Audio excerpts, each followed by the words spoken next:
Whether it's a daytime talk show like Ellen or late night with Conan O'Brien, talk shows are and have been a huge part of pop culture. It's where we go to hear all the behind-the-scenes stories from movie sets and learn all about our favorite celeb. While some have been on air for a long time, these 10 prove that not everyone makes a good talk show host. Today we're counting down the top 10 celebrity talk show fails that never should have aired. Do you remember watching any of these failed talk shows? Which one do you think deserves another chance, and which talk show do you think should have never even been considered? I want to hear all of your celeb talk show thoughts in the comments. At number 10, The Queen Latifah Show. Dana Owens, known professionally as Queen Latifah, is a rapper and actor born in New Jersey. Latifah has appeared in Last Holiday, Taxi, and most recently The Equalizer. Unlike most of the celebs on this list, the actor actually gave the talk show hosting gig 2 tries, both of which did not last long. Both shows shared the same name, and the original The Queen Latifah Show ran from September 1999 to August 2001. Definitely a better run than most shows I'm going to mention. The original was described as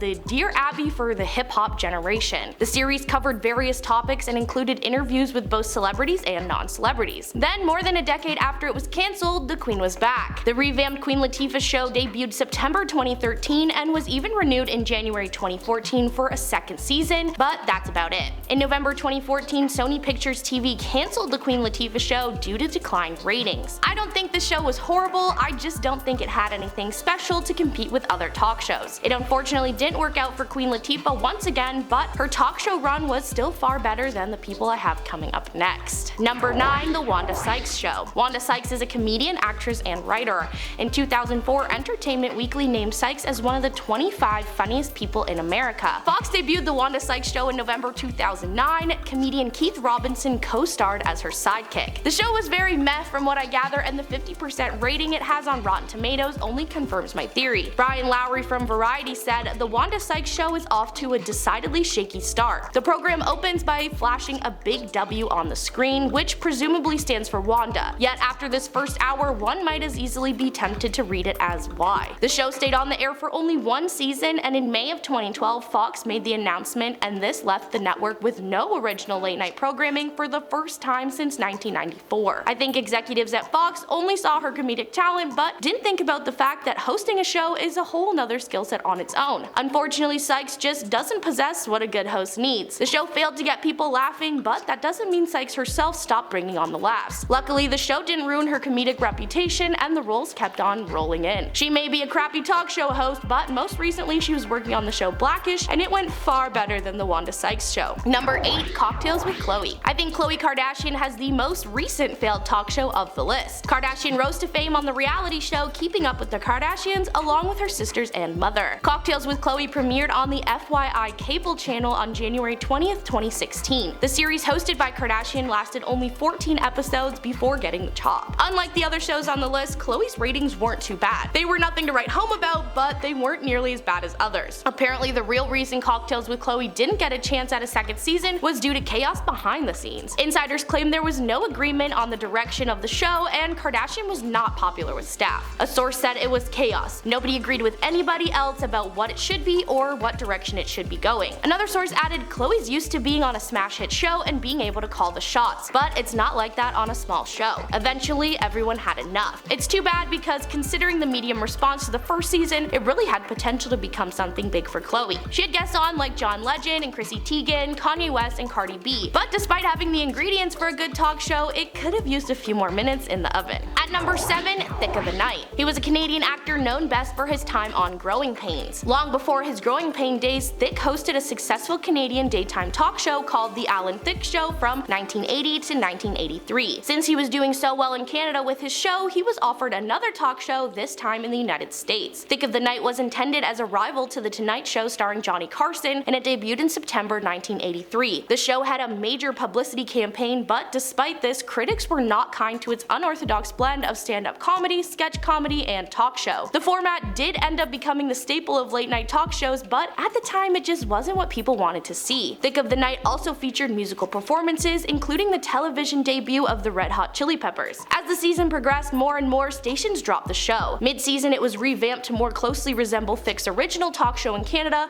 but they were too late. Unfortunately, the show couldn't be saved, and it was cancelled in June 1984. The late actor said, "Thicke of the Night was supposed to challenge Johnny Carson. They said it couldn't be done, and I was the guy they chose to prove it. The show was ahead of its time. It should have been on in 2084 when All of Us Are Gone. I do think Thicke was ahead of his time, but it ended up being a good thing it got cancelled, with him landing his role on Growing Pains just a year later. Number 6. The Megan Mullally Show. Megan Mullally, actor, comedian, and singer, is known for her iconic role as Karen Walker on Will and Grace. She was given her own talk show, The Megan Mullally Show, which debuted in September 2006 and was cancelled not long after in January 2007. I will say the logo for her show is my fave out of them all, but having a good logo was about all she had. Her very first episode featured actor Will Ferrell wearing nothing but his briefs and Jenny McCarthy, but even still the show did not generate the ratings that were hoped for. The ratings for her show are in the middle somewhere. I think it was less flat out bad and more underwhelming. Fox News called the show a bit dull and ordinary and at times forced. Once again, we're learning that hosting a show is a talent, and no matter how funny or liked a person is, it doesn't mean they'll thrive in that position. Another thing Fox News said about the talk show was that viewers were disappointed to find out that Megan is nothing like Karen in real life. That's one thing about people being fans of actors. Do you really like the person playing the character, or is it the fictional character you're drawn to? One viewer of the show said Megan Mullally was never funny. Karen Walker was, thanks to the writers and Megan for doing a fantastic job delivering what was written. Therefore, the show should have been the Karen Walker Show. I couldn't have said it better myself. I'm sure it was a bummer for Mullally when it was cancelled, but then again, it's because she did such a good job as Karen that the ratings were so low. At number 5, Lopez Tonight. The comedian and actor has had a successful career in Hollywood, so successful that at one point he had a scripted sitcom on ABC titled George Lopez. After the show wrapped up 6 seasons, Lopez was offered his own talk show called Lopez Tonight. The actor became the first Mexican American to host a late-night talk show on an English-language network in the United States. Lopez Tonight made its debut on TBS in November 2009. The first episode had guests Kobe Bryant and Eva Longoria, as well as a special appearance from Ellen DeGeneres. The show aired Monday through Thursday at midnight following Conan. Despite his success in his self-titled sitcom, Lopez just couldn't stay on air. Actually, Conan is partially the reason Lopez Tonight had such a short run. In 2010, Conan O'Brien announced that he'd signed with TBS to create his own late-night talk show that would be premiering at 11 p.m. Unfortunately, Lopez just couldn't compete with the ratings from Conan, and since they were playing back-to-back on the same network, they could really compare the success of each show. After a year of airing Conan, TBS announced in 2011 that Lopez Tonight would be cancelled, with the final episode airing the following night.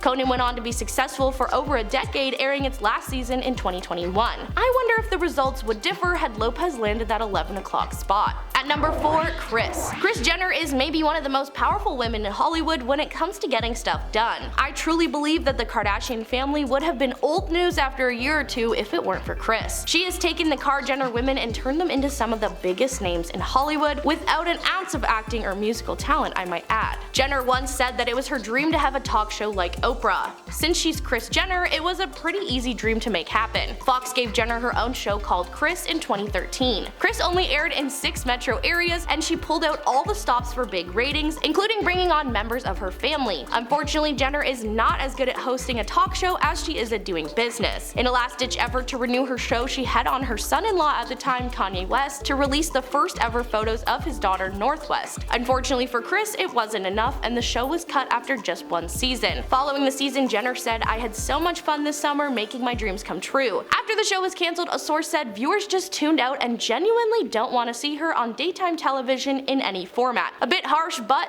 the review matches the ratings. On IMDb, from 500 reviews, the show sits at 1.3 out of 10. Although it didn't work out, at least Kris can add it to the list of things she's done and get back to reality TV. Number 3, Bethenny. Like many other reality stars and television personalities, Bethenny Frankel wears a lot of hats. Probably most recognizable from her time on The Real Housewives of New York City, she has written self-help books and is the founder of the Skinny Girl lifestyle brand. Frankel has quick wit and was self-appointed as the queen of too much information. That, plus her being a standout on Real Housewives, seemed like the perfect recipe for a juicy new talk show. Her show was called Bethenny, and it debuted 10 years ago in 2012. Unfortunately for Frankel, fans just couldn't quite get into it, and the show was cancelled after only 1 season. Bethenny has a 1-star rating on IMDb, and despite her big-name guests, viewers weren't sticking around. After her show was cancelled, Frankel herself admitted in her blog that the role of a talk show host wasn't the best fit for her. her. She wrote, "Unlike my time on Bravo, I felt diluted, filtered, and somewhat constricted. I'm a free spirit. I'm more comfortable in my natural surroundings and in a setting where I'm surrounded by crazy, where anything goes and where I can be authentically me." So basically, she misses the drama she was able to cause on Real Housewives. Honestly, the two shows are totally different worlds, and Bethenny proves that not just anyone can make a good fit for an interviewer. Number 2, The Magic Hour. Irvin Johnson Jr., also known as Magic Johnson, is a former professional basketball player. Johnson is widely considered the greatest point guard of all time. He played 13 seasons in the NBA, and in 1998, Johnson received his own talk show called The Magic Hour. Unfortunately, the show did not live up to its name, and soon after it debuted, it began generating negative reviews from critics. They cited Johnson's apparent nervousness as a host and his overly complimentary tone with his celebrity guests. I mean, considering the man is famous for playing basketball, I don't know why they would think to put him on his own show to host. Johnson was also criticized for his lack of chemistry with his sidekick, comedian Craig Shoemaker. He was quickly replaced with Steve White, with little change when it came to chemistry. One vocal critic of The Magic Hour was Howard Stern, often mocking the NBA player's diction and hosting abilities. In an attempt to confront Stern and boost ratings, they invited him on The Magic Hour. It didn't go well, with Stern just criticizing Johnson further, but this time on his show. The episode with Stern did increase viewership for a time, but ratings quickly dropped off. After 8 weeks, the show was cancelled. Johnson blamed the demise of the show on a lack of support from black celebrities who refused or were unable to appear on his show. Johnson said their managers and agents keep them off the black shows. "Sorry, Johnson, but I think the show just sucked." And at number 1, The Chevy Chase Show. The actor rose to fame after becoming a key cast member in the first season of Saturday Night Live, where his recurring weekend update segment became a staple of the show. Things only rose from there after starring in National Lampoon's Vacation and the other movies that followed. He's had no shortage of roles over the years, but one venture he took back in the 90s did not pay off. In 1993, Chase was given his own talk show on Fox called The Chevy Chase Show. Unfortunately, his comedic charm did not translate into the talk show format, and the show was pulled faster than any of the shows on this list. The Chevy Chase Show was cut simply because it was bad. Advertisers had been promised that the show would bring in between 5 and 6 million viewers nightly. The show ended up producing much less than that, averaging fewer than 3 million viewers, and it was down to 2 during the show's final weeks. On Rotten Tomatoes, Chase's show has a big old 0% rating, and critics did not hold back. Jay Boyer of the Orlando Centennial said, "A flop sweatfest, if there ever was one, was so pathetic that Chase was reduced to making lame jokes about his own demise, and no one was laughing." Vern Gay of the Newsday said, "Viewers may recall a vomit scene in the premiere, a pitch-perfect comment on the show itself. Luckily, Chase had his previous works to save face and keep up his career, but the Chevy Chase Show was a certified fail." That was the top 10 celebrity talk show fails that should have never aired. I've been your host, Maddie, and I will catch you next time with another top 10 countdown.